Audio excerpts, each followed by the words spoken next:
The Ghost type is simply a type that is really good defensively because you know exactly what immunities you have when you use it. That's what I can really say that give the Ghost type some benefit. Without further ado, let's talk about the most underrated Ghost types in all of Pokemon. But before I do that, make sure you're subscribed. I don't know if we're there by now. Again, I bulk record these, I schedule them, and then I go back through and just, comment on them when they come out so that you guys can have a chat with me. So if you've given me any feedback between the time the Fire one and now came out, sorry, I'm bulk recording. I have a vacation coming up. I'm trying to get as many of these out as I can and scheduled properly. So anyway, make sure you're subscribed. That's basically where I was going with that. If I'm already at 1,000, great. Give me more. Give me more. Don't let me go back under 1,000. Most underrated in Gen 1. Oh, wow. This is a really difficult choice for me. You know what? I think I've done this like 3 times now. I did a best list, I did a worst list, and I did an ugliest list. I think I'm just going to go with Haunter because I feel like out of all the lists, he was never selected. So we're just going to put Haunter on there. Oh, wow. Okay. You guys are going to be really mad at me for this one because I'm a little nervous. I don't know who to pick. Like, I sit here and I really think, okay, I've used this joke how many times now? Move on. Gen 3. Oh, wow. We can pick somebody. We can finally pick somebody. Give me Sabal Eye. No weaknesses. 0 weaknesses.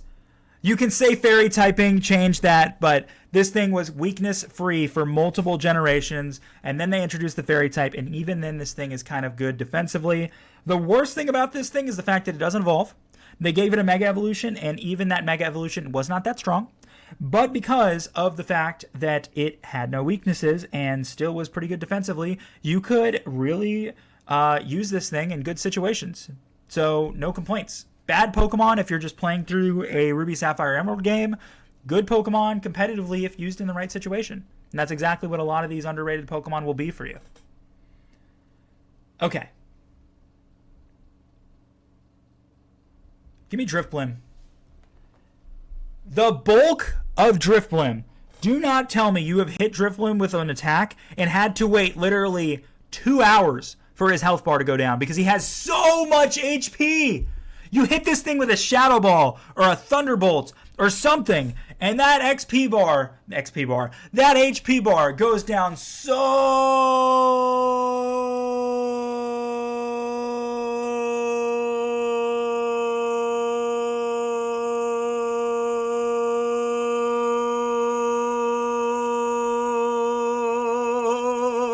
slow. The only thing that takes a longer time is Blissey. Moving on, Gen 5. Oh, I don't know. I feel like I said Chandelure was the best. So it's Coffagrigus. His ability, Mummy, is really good because anything you're against that has a broken ability, just make sure they hit you. And they're stuck with Mummy. And there's nothing that can be done about it. Now, when you switch, that Mummy will continue to spread. So if you're trying to set up something with your ability, it won't really help. But Mummy is an underrated ability. The fact that you can negate and remove other abilities from the playing field is excellent. For Gen 6, give me Gourgeist. Gourgeist is Grass Ghost. And I'm going to jog my memory for a minute to see if that's a typing that exists up to this point. No, it does not. It does not. Gourgeist is actually really strong. I don't know if you guys would agree with me when I say that, but the fact that you get the defense of a ghost type plus grass, which doesn't have that many weaknesses. Matter of fact, it has fire and flying, and that's it. Ghost will negate normal and fighting types coming your way. And you would have dark as well as ghost as a weakness, and that would be it. Pretty good when you really put all that into consideration, I should say. And it negates the bug weakness, because I believe ghost resists bug. Okay. For Gen 7, it's Mimikyu. Yeah, you can play around with this thing's ability so easily, to the point where It just does way more than you think it can. When you don't... Oh, excuse me. I've been yawning like crazy. Can you tell I'm bulk recording these? I think it's my third video in a row talking about me yawning. I did just, like, you know, have been talking for a while. But Mimikyu's ability. The fact that you have a built-in substitute. I mean, you really can't argue with that ability. You get Shadow Sneak and some other really good priority moves as well. Play Rough because it's part fairy as well. So, Generation 8.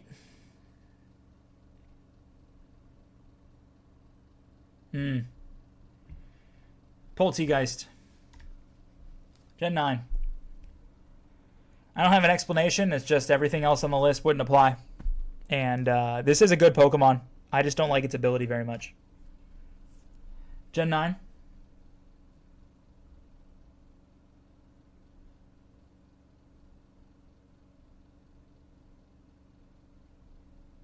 Yeah. I mean, it can't possibly not be Ceruledge. Ceruledge, I know it's not underrated. People look at this and they think it's awesome. Because it is awesome. It is. The reason why I say it's underrated is because it's not the best. It's not the best of the bunch. And for me, I picked Armor Rouge because I thought it looked cooler. Ceruledge is actually better than Armor Rouge. I'm going to be the first person to say that. So anybody else out there who picked Armor Rouge because it looked cooler, Ceruledge is better. The most underrated is Drifblim.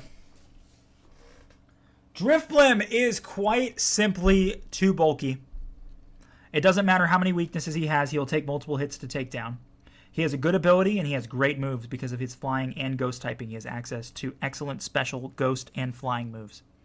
Drifblim is the answer. That is today's list. Thank you for watching.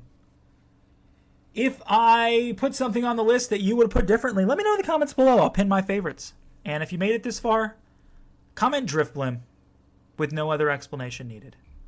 I will see you guys for the dragon typing video.